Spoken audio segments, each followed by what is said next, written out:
Welcome back to the channel, everybody. Thank you so much for joining me and allowing me to continue to be your daily advocate. If you're new here or you're not subscribed for any reason, please do me a huge favor and hit the subscribe button.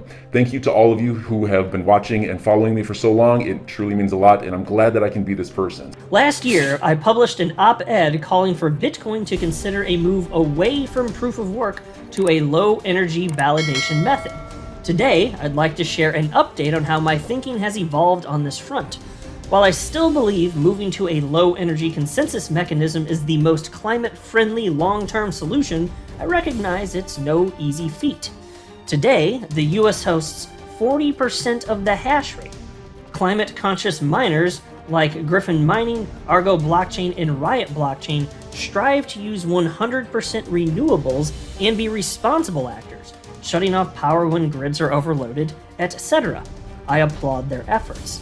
On the other hand, plenty of miners are repurposing old coal and gas plants and not being responsible stewards of the amount of power they're increasingly using, jacking up energy bills for residents / sucking power from the grid regardless of overload. This is unacceptable. The time for change is now. As prominent capital market participants drive crypto liquidity, ESG and sustainability will only become more front and center.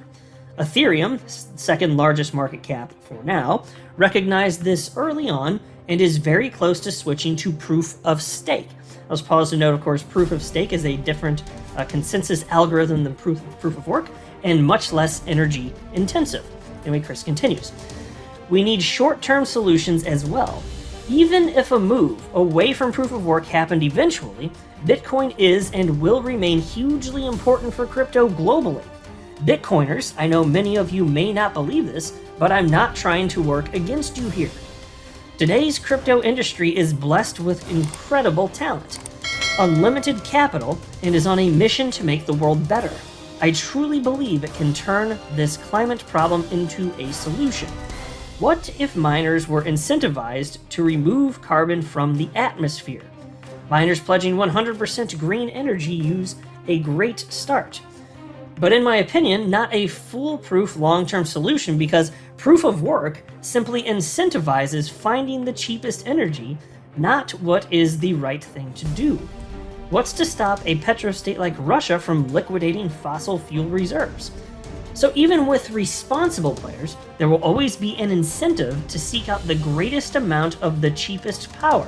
If renewables are prioritized / wanted and fossil fuels not, could suddenly turn the latter into a subsidized, cheap energy source. If you've read this far, thanks. I've spent 1.5 years thinking about possible solutions and invested nearly $90 million into climate change fighting efforts. Everything from green hydrogen, electric vehicles, and carbon capture. Lastly, I want to emphasize that these efforts are mine alone. While I'm still chairman of Ripple, the company is not involved in this campaign. On that note, apologies to the Ripple comms team. And so this is the, I tell you what, Bitcoin maxi trolls, little simple brains, they just went explode. Their brains just splattered all over the walls upon reading this. Ripple scam coins here. And that's what they all sound like. They all sound exactly the same. Ripple scam time. So they actually believe that proof of work is the only way to have a legitimate cryptocurrency. It's like if a cryptocurrency is launched without proof of work at the heart of it, it's like that is your original sin. That's how they look, and that's stupid, by the way. And I'm going to get into that more in just a second. And while I'm not going to read this Bloomberg article, I do want to highlight a quote from Chris Larson, just so you can see that this is a real thing because I quoted this. Here's a quote from Chris Larson. I want to see Bitcoin and Ethereum succeed. Here's another one. If I was concerned about Bitcoin as a competitor, probably the best thing I could do is let it continue on this path, Larson said. This is just an unsustainable path. Fair enough point. Here's a comment from Ryan Selkis, who absolutely hates Ripple and XRP. He's the guy that runs Masari. I tell you, this guy, I don't know how we could possibly believe a lot of the stuff that he says about Ripple and XRP, including this tweet, which is not reasonable. And this was shared by DAI. So credit to DAI for sharing this. But he tweeted out the following: Chris Larson, who in a just society would be in jail for the bad faith investor misrepresentations he and his team made regarding their XRP sales, is spending money attacking the industry that created his ill-gotten multi-billion-dollar fortune. Judas. Now consider this. Ripple is the most transparent company in all blockchains. They put out a quarterly XRP markets report, and they don't have to do that, which includes sales of XRP from their company, which is a private company. They do not have to do this. So I don't know what you mean by misrepresentations. They're putting it all out there as far as XRP sales. And also, if you're saying that Chris Larson should be in jail, let me tell you what, if there was something against him, there would be charges against him that could put him in jail. But even the SEC doesn't claim fraud against Chris Larson or Brad Garlinghouse or Ripple. But strong words here, and so I guess he's just playing to his crowd, but this is disingenuous. These people on the Bitcoin side, they're not interested in truth and honesty, intellectual honesty. They just want to make strong allegations because they feel attacked. They may feel attacked. This is not an attack. He's just looking for a better path forward. He's talking about a soft or a hard fork of Bitcoin. That's what Chris Larson is ultimately proposing, to change the consensus method away from proof of work. And so here's where Warren Davidson jumped in. And oh my God, Warren Davidson, again, none of this is personal, but I gotta tell you, he does not know what in the ever-loving hell he's talking about here, as I will highlight for the rest of this video.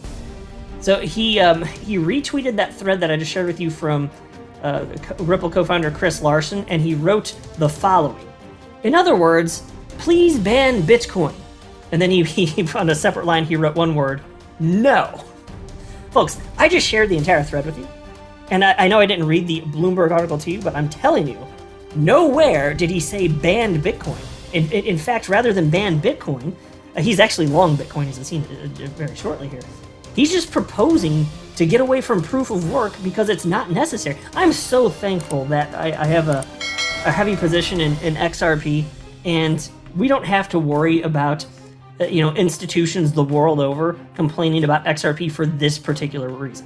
I'm glad we don't have, whatever you think about the climate change stuff doesn't matter. I'm just glad that as a holder of XRP, we don't have to deal with this because it's as close to carbon neutral as you're ever going to freaking get. And so he said, again, in other words, please ban Bitcoin. No. And then in a separate tweet, he wrote, if not in statute, with coercion. So after he wrote that tweet, he's like, all right, okay, well, Chris Larson didn't really say ban Bitcoin, so he's going to kind of finesse it here. He says, okay, if not in statute, with coercion. So the net effect would be a ban on Bitcoin. Oh, okay, Warren Davidson, because that's not even close to what Chris Larson said. Not even with coercion is it remotely resembling a ban of Bitcoin. That's intellectual dishonesty. And then he continues. If you don't see an attack on proof of work as an attack on Bitcoin, you understand neither. Apparently I understand neither. It's an attack on the fundamental architecture. Solana offers proof of history as a distinctive alternative. Numerous others offer proof of stake. How integral is proof of work to Bitcoin? It's in the abstract of the white paper. And then he's got this little snippet from the white paper. Here you can see Bitcoin, a peer-to-peer electronic cash system, and it talks about proof of work and how it solves the double spend problem. So that you can't, so if you have a Bitcoin, for example, you can't send one to Bob and one to Sue and spend them both at the same time and trick people. That's solving the proof of work solves the double spend problem. But proof of work, although it was the first solution to solve double spend, it wasn't the only. David Schwartz and Arthur Brito and Jed McCaleb came up with a new process, a different consensus mechanism. It's not proof of work, it's not proof of stake. It's just a different consensus mechanism that requires 80% of the nodes on the network having agreed upon the order in which transaction occurred. The order in which they occur, it's rather inconsequential. You just want to make sure that everybody agrees so that you can have a path forward. And there is no chance for a rollback in terms of the blockchain on the XRP ledger. And so there's a reason it's blazing fast. You don't need to do this Sudoku puzzle, basically this electronic Sudoku puzzle that we call mining, proof of work. You don't need to do that damn stuff. It's stupid. It's not necessary. And it makes Bitcoin very expensive. It makes it very slow. And it makes it, excuse me, sorry guys, I need to take a sip of water. Wow. That's what happens when you talk a lot. I've been talking like all day. Anyway, So it also is not good, obviously, in terms of the environment. So I respond to this because, again, he's saying here, this is an attack. Like, an attack on proof of work is an attack on Bitcoin. He literally said that. And this is core to Bitcoin. It must be proof of work. And so I responded with the following. Are you under the false impression that proof of work is the only consensus algorithm that solves the double spend problem? I hope you don't really think that. So that's what I said, and I think he does think that. I think he might. I think fine, he cited proof of stake in a previous tweet here. So if he understands the implications of that, and I don't know if he does, if he really does, then what the hell does he care? As long as the double spend problem is solved, what the hell does it matter? And so a lot of these Bitcoin maxis, this is why I think he drank the Kool-Aid. These Bitcoin maxis have been fighting this for years and years and years on here. They say, if there's a cryptocurrency that doesn't engage in proof of work, then it's not right, because if you're distributing it any sort of other way, it's just unfair, it's greedy, blah, blah, blah, so on and so forth. But let me just say this. Once all Bitcoin is out in the wild, which is going to take over 100 years at this point, literally, once all Bitcoin is completely mined and it's out in the wild, what the hell is it going to matter how it got there? So whether it's XRP that was created at inception and then it gets all out in the wild, it's distributed, whether it's that method or whether it's through proof of work, what the hell does it matter once it's out there? Proof of work is the fact that proof of work has existed for Bitcoin from the beginning of this blockchain isn't going to matter at all. So the idea that he has here, that it's integral to Bitcoin, it's a fallacy. It's not going to matter once everything is all said and done here. And there are better, more efficient ways to solve the double spend problem. He does not know what he's talking about. That's why I think that he's been probably fed this line by a bunch of other people that also don't know what the hell they're talking about. And then they sit in their little echo chamber smelling each other's farts, and they actually believe this stuff. I almost cursed that. So that's what I think here. And so I retweeted Warren Davidson's thread, which I just shared with you, and I wrote the following. And it gets really fun from here. So enjoy your day, everybody. I'm always here for you. Leave any comments or questions below, and be sure to subscribe. But thanks, everybody. I really appreciate you. Enjoy your day, and I always have your back. So thanks so much, everybody.